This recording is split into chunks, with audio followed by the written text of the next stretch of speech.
চলে একটা বোন অফ কন্টেনশন হয়ে দাঁড়াবে এবং তার সঙ্গে আপনার খামির হিসেবে কাজ করছে বার্মা অ্যাক্ট।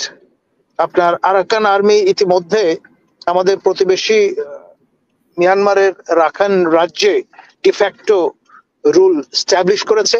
বেশি দিন কিন্তু এই মরক সেল করতে পারবেন এটি আমি মনে করি না, এবং সম্ভবত এটাই শেষ মাস।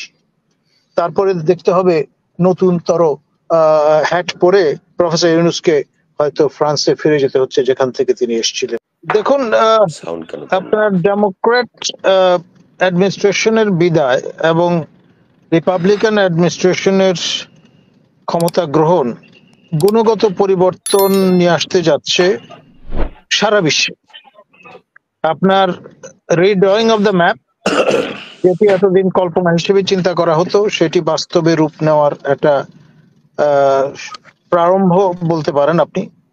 এটা নর্থ আমেরিকায় যেমন রেলেভেন্ট, আমাদের এই সাউথ এশিয়া এবং লেভেন্ট অর্থাৎ মধ্যপ্রাচ্য রেলেভেন্ট।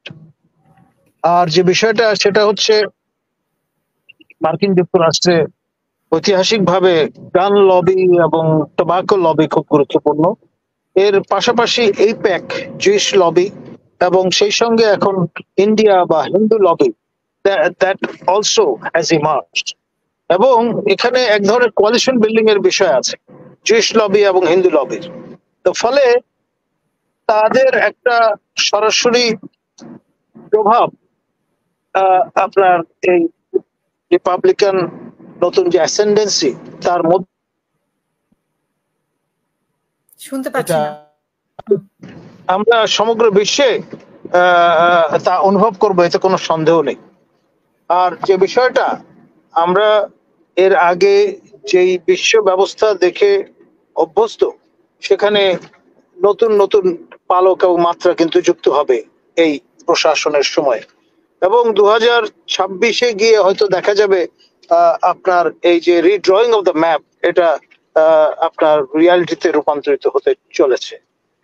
বাংলাদেশ আমাদের এই অঞ্চলে একটা বোন অফ কন্টেনশন হয়ে দাঁড়াবে এবং তার সঙ্গে আপনার খামির হিসেবে কাজ করছে বার্মা অ্যাক্ট।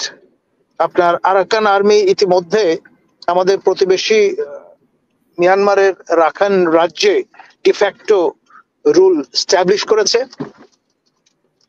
চীন আপনার যথেষ্ট ডাউন টু আর্থ একটি দেশ, এটা মাও সেতুং এর চায়না নয়। ফলে তারা ব্যবসা বাণিজ্য থেকে শুরু করে তাদের যে ক্লাউড সেটি বৃদ্ধির জন্য সচেষ্ট।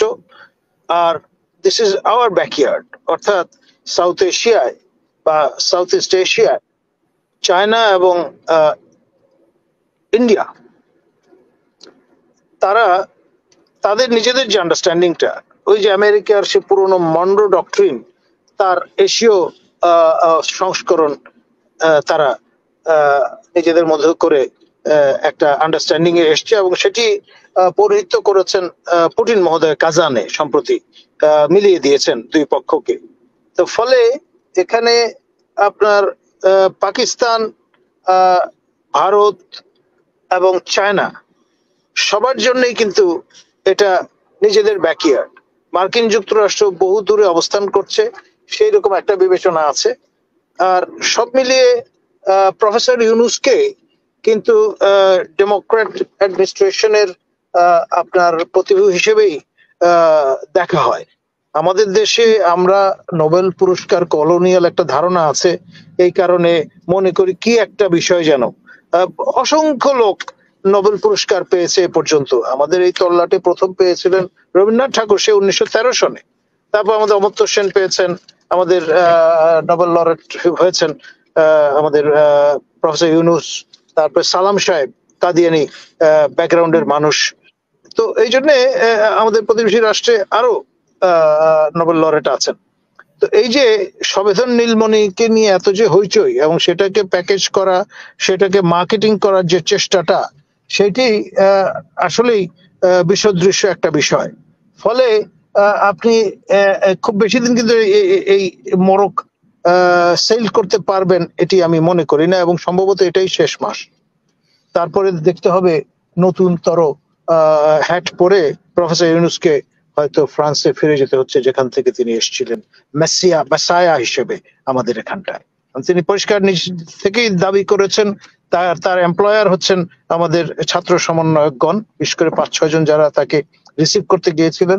তার মধ্যে একজনকে যিনি উজিরে খামোখা বলে ইতিমধ্যে আপনার সুখ্যাতি অর্জন করেছেন, তাকে তিনি মাস্টার মাইন্ড হিসেবে ক্লিন্টনের দরবারে সবার সামনে, বিশ্ববাসীর সামনে পরিচয় করিয়ে দিয়েছেন। তো ফলে একজন রাজনীতিবিদ যদি তিনি হতেন, তিনি বরাবর স্বপ্নের রাজনীতির কথা চিন্তা করেছেন এবং সেই স্বপ্ন কখনোই বাস্তবায়িত হয়নি।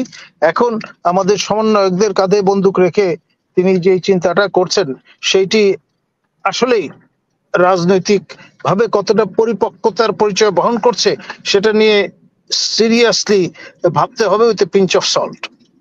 এবং আমাদের রহমতুল্লাহ ভাই যে কথাগুলো বলেছেন তার যথেষ্ট সারবত্তা আছে। আমাদের মির্জা ফখরুল মহোদয় সিজনড একজন রাজনীতিবিদ, সজ্জন রাজনীতিবিদ, তিনি যে কথা বলেছেন, আই স্যালিউট হিম। যাচ্ছে সেটি তো আমাদের মাননীয়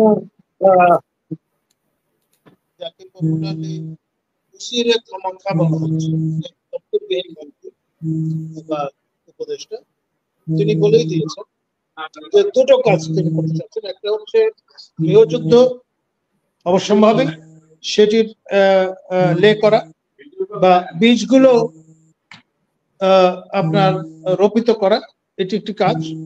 আরেকটি হচ্ছে মানচিত্র সম্প্রসারণ করা, সেটি 2 ঘন্টার জন্য তিনি হাজির করেছিলেন প্রত্যুষে, পরে তিনি আমি অজ্ঞাত কারণে এই দুটি ইঙ্গিত তিনি প্রদান করেছেন, দিয়ে মোটামুটি আমাদেরকে জানান দিয়ে দিয়েছেন সামনে কি হতে যাচ্ছে। চমকিত হওয়ার মতো কোনো বিষয় অবশিষ্ট নেই। ধন্যবাদ।